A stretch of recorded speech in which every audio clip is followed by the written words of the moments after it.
Harry Bolton was a first-year student at the University of Hull. He was a remarkably bright learner and had been looking forward to university for years. Like everyone, he enjoyed the new sense of freedom that came with campus life and had plenty of friends and social engagements in that first year. But Harry always kept up with his studies. Unlike the rest, he always seemed to have a good handle on juggling classes, studying, and still managing to enjoy the fun around him. He was the one his classmates turned to when they found themselves swamped with the workload. Just talking to Harry was enough to motivate them to do better. That was just Harry's way, calm, collected, and even a little stern if needed. In other words, Harry was the kind of boy that mothers hoped their daughters would bring home, the kind of guy that parents wanted their kids to befriend. He was sure to become every bit as successful as he dreamed of being one day. The first few months of 2023 flew by. It wasn't until the second trimester that Harry had any complaints. He called the campus maintenance office about a spider infestation. He wasn't the only one. Harry's call was the fourth complaint that month. The department eventually sent someone to look at the problem, but concerns weren't taken seriously. The inspectors didn't find any sign of spiders, despite multiple complaints.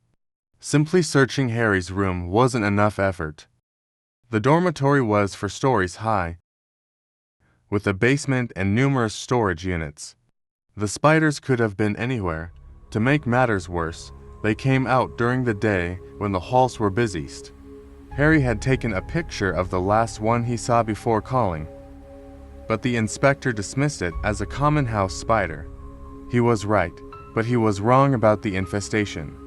If he had looked properly, he would have found massive nests in the roof, store cupboards, and even behind electrical sockets. The place was crawling with 8-legged hunters, and the lack of venom led to a lack of urgency. In reality, any bite snake, spider, scorpion, or insect can be deadly even without venom. Any animal bite, mammal, reptile, or arachnid can lead to nasty infections. Infection from animal bites causes more deaths than the animals themselves. When Harry started to complain about an ache in his back and neck, he had likely been bitten days before symptoms appeared.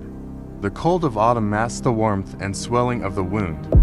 The bite was on his lower back, where he couldn't see the bump forming. Harry eventually went to the emergency room, where a nurse discovered a small red spot. It was painful and red, and his heart rate was slightly elevated with a mild fever.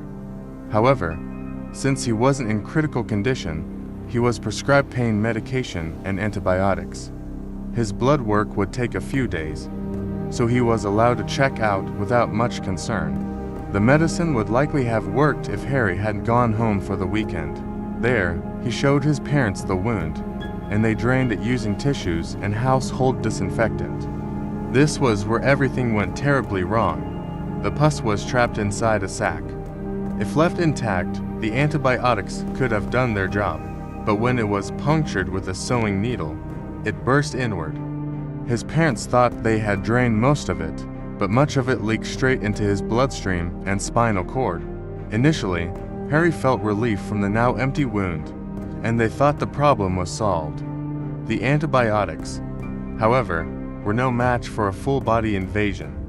Feeling better, Harry returned to school on Sunday, but by Monday morning, he told his roommate Liam that he was nauseous and his back was on fire. Liam left for classes after Harry assured him he would return to the emergency room that afternoon. He just wanted to get some sleep first. Liam attended his classes and put in a shift at work that night, but he became increasingly worried. He texted Harry multiple times to ask if he had gone to the doctor, but Harry never replied. Rushing home, Liam checked if Harry had left his key at the front door, as he usually did. When the night shift girl informed him that Harry hadn't, Liam headed to his bedroom door. After knocking for 10 minutes without a response, he called campus security. When the security guard breached the door, they made a terrible discovery. Harry was long dead, his eyes open and mouth agape. When Liam shook him, he was already cold to the touch. It wasn't until the paramedics arrived and turned him over to load him onto the stretcher that they found the small bump had collapsed into a massive crater on his lower back. The wound was so large that a quarter could comfortably fit inside the opening. Just 2 days after draining what could have been a perfectly treatable wound, Harry died in the early hours of Monday morning of major organ failure. A 19-year-old with his entire life ahead of him, all because of a completely non-lethal creature we've all seen in our homes. Let this be a lesson: it's not just big fangs and venomous predators that can cause death. Even the smallest bite from a benign creature can be fatal. If a wound is red and oozing, whatever is beneath the skin is much worse. Seek medical help immediately. Also watch these stories. Thanks for watching and subscribe.